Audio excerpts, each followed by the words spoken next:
ಯಾಕೆ ಪ್ರಾರ್ಥನೆ ಉಳ್ಳವರಾಗಿರಬೇಕೆಂಬುದಾಗಿ ದೇವರ ಉದ್ದೇಶ ಅಂತ ಹೇಳಿದ್ರೆ, ನಮಗೆ ಗೊತ್ತಿಲ್ಲದ ವಿಧದಲ್ಲಿ ಸೈತಾನನ ನಮ್ಮನ್ನು ಶೋಧಿಸ್ತಾನೆ. ನಮಗೆ ಆತನ ಶಾರೀರಿಕವಾದದ್ದು, ಆತನ ಉದ್ದೇಶದಲ್ಲಿರುವಂತಹ ಆಲೋಚನೆಗಳನ್ನ ನಮಗೆ ಕೊಡ್ತಾನೆ.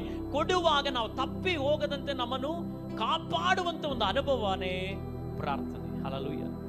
ಯಾಕಂತ ಹೇಳಿದ್ರೆ ನಾವು ದೇವರ ಆತ್ಮನೊಂದಿಗೆ ಕನೆಕ್ಟ್ ಆಗಿರ್ತೇವೆ. ಅದಕ್ಕೆ ನೀವು ಯಾವುದೇ ಕಾರ್ಯಗಳನ್ನು ಮಾಡೋದಕ್ಕಿಂತ ಮುಂಚಿತವಾಗಿ ಏನ್ ಮಾಡಬೇಕು? ಹಲ್ಲೆಲೂಯಾ. ಯಾವುದಕ್ಕಾಗಿ ಹೋಗೋದಕ್ಕಿಂತ ಮುಂಚಿತವಾಗಿ ಏನ್ ಮಾಡಬೇಕು? ಪ್ರಾರ್ಥಿಸಬೇಕು. Hallelujah, hallelujah.